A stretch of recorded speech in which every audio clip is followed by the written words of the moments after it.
Hello के ইকবাল আরে বাসাক সাহেব নমস্তে। তোমাকে আমি বারবার বলেছিলাম কাজটা সাবধানে করতে। এমন একটা লোক পাঠালে। मेरा आदमी तो ठीक ठाक था, क्या करूं सरकार, नसीब का बात है। আরে না, ওসব লেম এক্সকিউজ শুনে আমার কি লাভ? এখন যদি ও ভালো হয়ে ওঠে, সব জানতে পারে। आप बेफिक्र रहिए, कुछ नहीं होगा। তুমি কি জানো যে পুলিশ ওই ট্রাকের নাম্বারটা পেয়েছে? इकबाल इतना कच्चा काम नहीं करता है सर, वो ट्रक का नंबर फॉल्स था, पुलिस कभी भी उस नंबर को ट्रेस नहीं कर पाएगी। তুমি কি জানো যে একজন লোক পুলিশে ফোন করে ওই ড্রাইভারের ডেসক্রিপশন দিয়েছে? वो आदमी मेरे साथ कांटेक्ट करके दूसरे ही दिन माल लेकर के जलंधर के लिए रवाना हो गया है, और मेरे इंस्ट्रक्शन के बगैर वो आदमी यहाँ नहीं आएगा। पुलिस को पुलिस का काम करने दीजिए ना सर, आप क्यों परेशान होते हैं? अरे पुलिस अपना काम नहीं करेगी तो हम लोग का कैसे चलेगा? ঠিক আছে, শোনো ইকবাল, একটু সাবধানে থেকো। দেখো ব্যাপারটা যেন জানাজানি না হয়ে যায়। আর জানাজানি হলে আমার কি অবস্থা হবে বুঝতে পেরেছো? হ্যাঁ হ্যাঁ হ্যাঁ হ্যাঁ, ঠিক আছে ঠিক আছে, ওকে ওকে ওকে, আমি এখন ছাড়ছি। ঠিক আছে।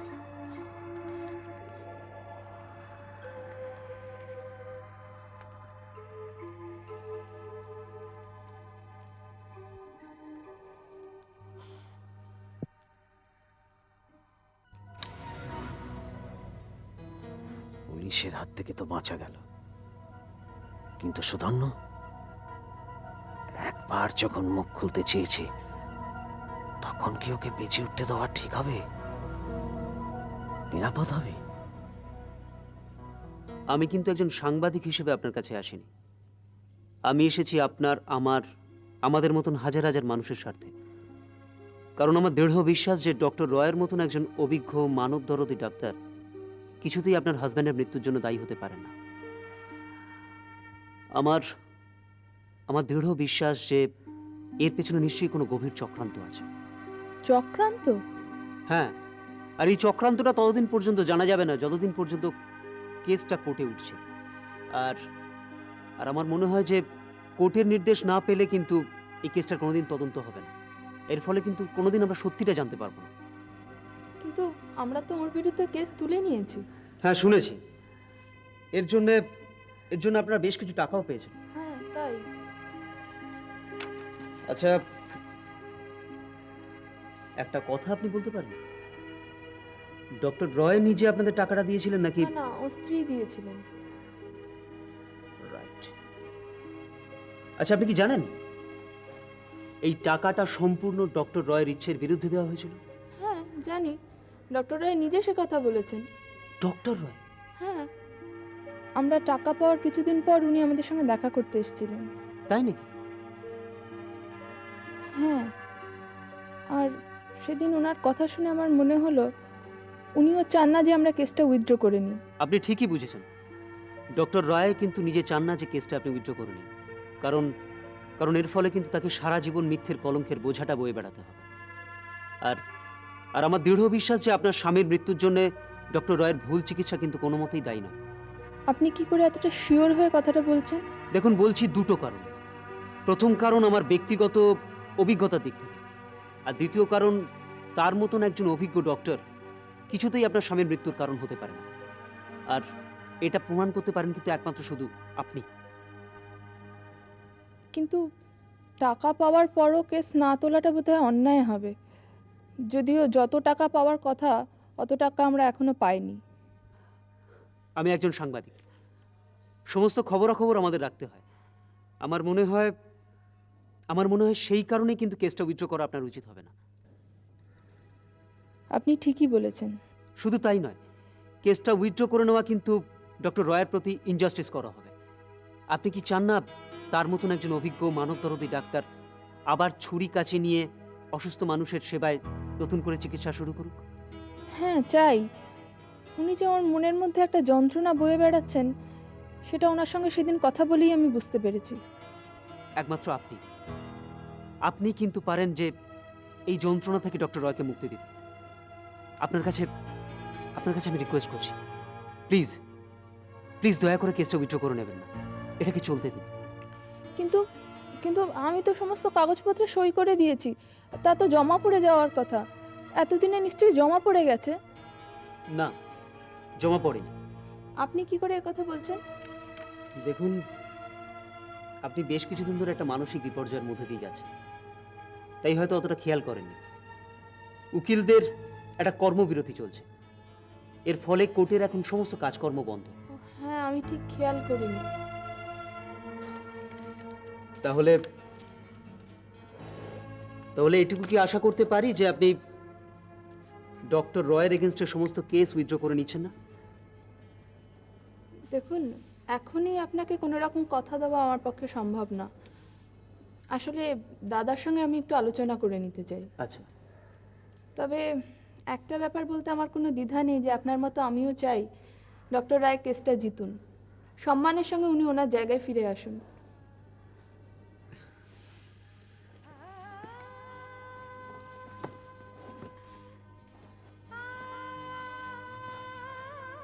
আপনাকে আমি ধন্যবাদ দিয়ে ছোট করব না, তবে যাওয়ার আগে একটা কথা বলে যাই, আপনাদের মতন মানুষ যতদিন থাকবেন ততদিন কিন্তু ডক্টর রয়ের জায়গা থেকে কেউ তাকে সরাতে পারবে না। আর চলি, নমস্কার।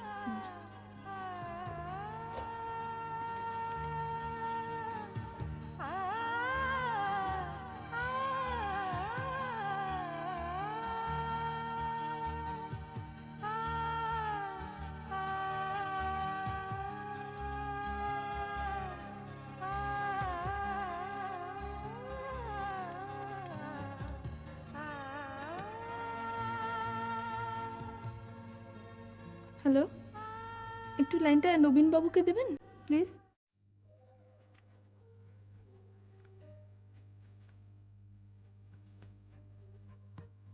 দেখ, কি ব্যাপার বলতে লাবু? কেন, আমার আবার কি দেখলে? কি দেখলে মানে? তুইও তো তোর মেয়ের মতো মুখ ভার করে বসে আছিস, প্রাণ খুলে হাসছিস না, বেশ ভালোভাবে তুই একটা কথা বলছিস না, কি ব্যাপারটা কি? কেন, কোথায় আবার মুখ ভার করতে দেখলাম? দেখ লাবু, আমার চোখকে তুই ফাঁকি দিতে পারবি না। আমি জানি তুই অমরেন্দ্রের জন্য কষ্ট পাচ্ছিস। আচ্ছা, তুই এক কাজ কর, তুই চেক দেওয়ার জন্য তোর বাড়ি থেকে ঘুরে আয়, দেখে আয় বাড়ি ঠিকঠাক চলছে কিনা, আর তোর ছোট মেয়ে ঠিক মতো চালাতে পারছে কিনা। কেন চালাতে পারবে? যথেষ্ট বয়স হয়েছে, ওই বয়সে তো আমি মা হয়ে গেছি। আরে সে যুগ আর এই যুগ অনেক তফাৎ। আমি বলছি তুই একবার বাড়ি থেকে ঘুরে আয়, দেখ সেখানে কি হচ্ছে দেখে আয়। যেতে তো ইচ্ছে করে দাদা, কিন্তু তুই তো তোমার ভগ্নিপতিকে চেনো। একবার যখন বেরিয়ে এসেছি তখন না, তুই তো ইচ্ছে করে বেরিয়ে আসিনি, তুই তো একটা মরাল কজে বেরিয়ে এসেছিস তোর অসুস্থ মেয়েকে সেবা সুস্থ করে বাঁচিয়ে তোলার জন্য, কি তাই না? হ্যালো, এটা কি বিএন সান্যালের বাড়ি? হ্যাঁ বিএন সান্যাল বলছি, কি ব্যাপার বলুন। ওখানে আমার মা আছে। মা? কে আপনার মা? মানে লাবণ্যপ্রভা চক্রবর্তী আছেন। লাবণ্য? হ্যাঁ আছে। কি ব্যাপার, তুমি কে কথা বলছো? আমি রুচিরা। রুচিরা? কে বললে দাদা? রুচি? এই রুচি কে রে? আমার ছোট মেয়ে, তুমি ছোটবেলায় ওকে পুটু বলে ডাক। তাই? এই যে ছোট ভাগ্নি, বিএন সান্যাল না ডেকে মামা বলে ডাকতে লজ্জা ছিল বুঝি? এই দেখ, তোর মা এক্ষুনি বলছিল যে তোকে আমি ছোটবেলায় পুটুরানের নাম দিয়েছিলাম। কিরে, মনে পড়ছে? তা রুচিলা বলে পরিচয় দিচ্ছিলি কেন? না মামা, আমি ভাবছিলাম আমাকে তোমার মনে আছে কিনা। হ্যাঁ? কি বললি, মনে আছে কি না? আচ্ছা, এবার মুখোমুখি দেখা হোক, তারপর বুঝিয়ে দেব যে মনে আছে কি না। এ বাড়িতে এসে কি কি অপকর্ম তুমি করেছিলে আমার সব মুখস্থ আছে, সবার সামনে হাঁড়ি ভাঙবো। আচ্ছা আচ্ছা, ভেঙো, কিন্তু এখন মাকে দাও তো, কথা বলতে হবে। হ্যাঁ, এখন বুড়ো মামার সঙ্গে কথা বলতে মন উঠবে কেন? তোমরা সব মডার্ন মেয়ে, শাহরুখ খান, ঋত্বিক রোশন, সলমান খান, এদের সঙ্গে টেলিফোনে কথা বলবে। হ্যাঁ ঠিক আছে, তোর মার সঙ্গে কথা বল, আমি ভাগ্নিকে দেখে আসি। হ্যালো, বল। মা, কেমন আছো তোমরা? ভালো আছি রে আমরা। দিদি কেমন আছে? আর দিদিও ভালো আছে। তোর বাবা কেমন আছেন রে? বাবা যেমন থাকে তেমনই আছে। বাইরে থেকে দেখে তো কিছুই বোঝা যায় না। হ্যালো হ্যাঁ বল, শুনছি। মা, যে কারণে ফোন করেছিলাম, আমি একবার বড় মামার বাড়ি যাব। ঠিকানাটা আছে, কিন্তু ঠিক কোন বাস স্টপে নামতে হবে ভুলে গেছি। একটু বলে দাও না। না না না না, শোন মা, তুই আসিস না। তোর বাবা রাগ করবেন। বাবা রাগ করবে বলে আমি তোমাদের সঙ্গে দেখা করব না? এটা কি মা? আর দিদির সঙ্গে দেখা করব না? দেখ, আমি বাড়িতে নেই, তোর দিদিও নেই। তোর বাবাকে তুই ছাড়া আর কে দেখবে বল? আমি দেখাশোনা করব মা। তাই জন্য তো হস্টেল ছেড়ে তোমার কথা মতো আমি এখানে চলে এসেছি বাবার সঙ্গে থাকতে। আচ্ছা শোন, তুই কেন এরকম উত্তেজিত হচ্ছিস? আমার কথা শোন। দেখ, আমি তো বাড়ি থেকে চলে এসেছি, সেটা তো তোর বাবা খুব একটা পছন্দ করেনি না। তুই চলে এলে আবার উনি রেগে যাবেন। তুই আসিস না মা। মা প্লিজ, আমার দিদিকে ভীষণ দেখতে ইচ্ছা করছে। শোন মা, শোন, আমার কথা শোন, মন খারাপ করিস না। তোর দিদি ভালো আছে, আমি বলছি তোর দিদি ভালো আছে। তুই বাবার অমতে এক্ষুনি কিছু করিস না। ঠিক আছে, আমি রাখছি। আচ্ছা ঠিক আছে, বাবাকে দেখিস কিন্তু।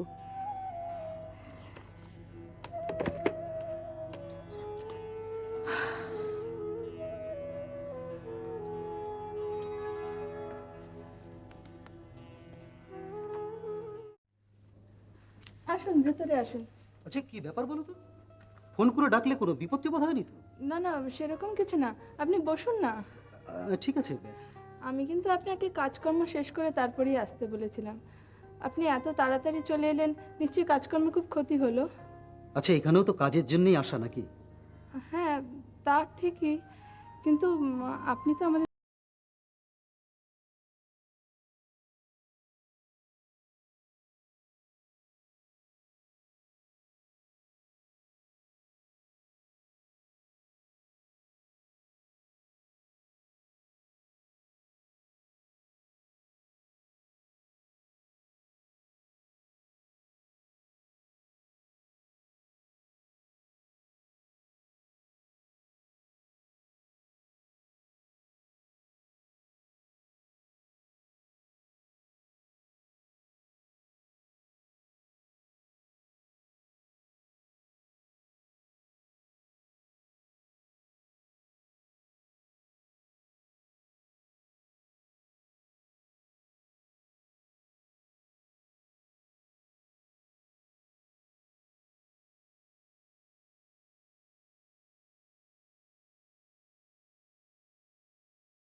ডেকেছিলাম।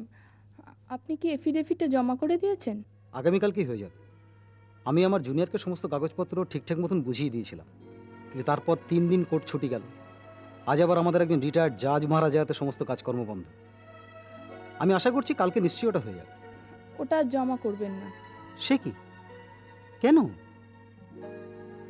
আসলে আমরা আর কেসটা তুলব না। কিন্তু সমীরন্দা বলছিলেন তোমরা কিছু টাকা পেয়েছো, তোমাদের মধ্যে একটা মিউচুয়াল সেটেলমেন্ট হয়ে গেছে। আসলে যে টাকাটা পাওয়ার কথা ছিল সেটা পাইনি। পুরো টাকাটা আমার হাতে না আসা পর্যন্ত আমি কেস তুলব না। আচ্ছা ঠিক আছে, আমি তাহলে ওটা আর জমা দিচ্ছি না। আর তুমি চাইলে আমি কালই ওটা ফেরত দিয়ে যেতে পারি। না না, কালকে দেওয়ার দরকার নেই, আপনি ফুরসত মতো দিয়ে যাবেন, অত তাড়াহুড়োর কিছু নেই। তিথি, একটা কথা তোমাকে জিজ্ঞেস করব, অবশ্য তুমি কিভাবে নেবে আমি ঠিক বুঝতে পারছি না। মানে ব্যাপারটা একেবারেই তোমার ব্যক্তিগত তো। আপনার ফি না নেওয়াটা যখন আমরা মেনে নিয়েছি, তখন আপনাকে যে অতটা পর মনে করি না সেটা তো বুঝতেই পারছেন। আসলে অলোকবাবু এইভাবে হঠাৎ করে চলে গেলেন। টাকা পয়সা, বিমা, বিষয় সম্পত্তি কিছুই তোমার জন্য, মানে আমি আসলে বলতে চাইছি তোমার ভবিষ্যৎটা। ওই পিএফ থেকে যা কিছু পাওয়া যায়, এত অল্প বয়সে এর বেশি কিছু করে যাওয়া তো সম্ভব নয়।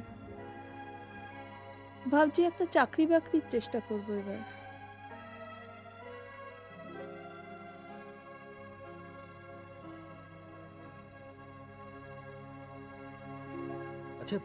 সমীরণদা কি অনেক রাত করে ফেরেন? হ্যাঁ, ব্যবসাটার পেছনে খুব খাটছে।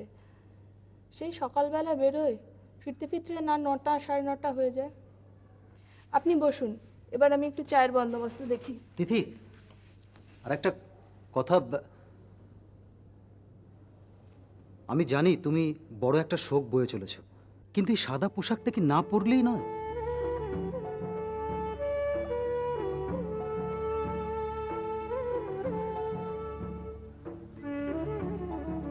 আপনি বসুন, আমি চায়ের জলটা চড়িয়ে আসছি।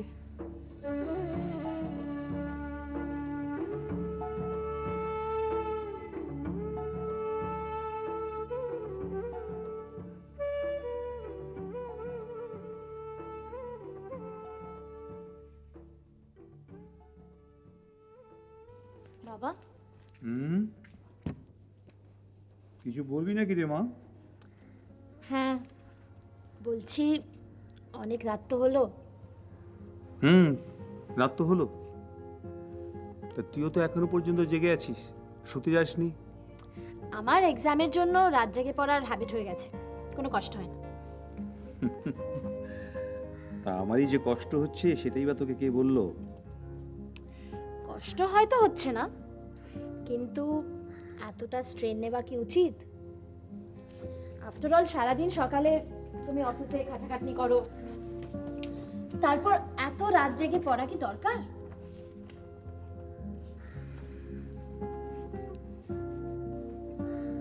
আচ্ছা, তুই তো সব জানিস, এটা বলতো, মানুষ বই পড়ে কেন?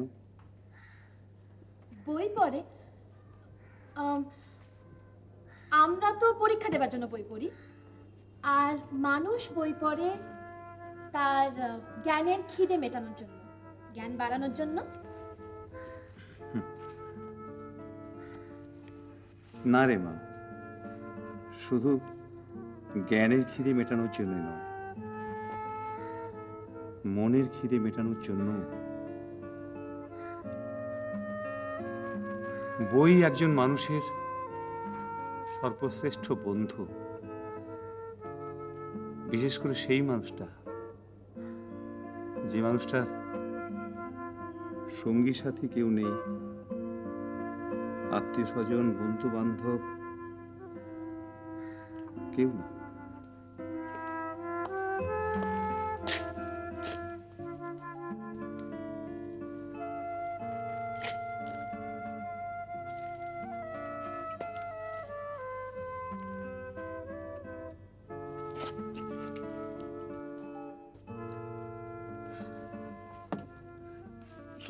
দাদা, আপনি কতক্ষণ? একটুখানি আগে। তুমি কোথায় গিয়েছিলে? আমি দোকানে গিয়েছিলে? হ্যাঁ হ্যাঁ হ্যাঁ হ্যাঁ, আমি দোকানে গিয়েছিলাম। তা চাবিটা দাও। কি কিনতে গিয়েছিলে? কি কিনতে গিয়েছি? ও অনেক কিছু লাগবে, দোকান তো বন্ধ হয়ে গেছে। আরো আগে যাওয়া উচিত ছিল, এত রাত্রে বাড়ি থেকে বেরোলে কেন?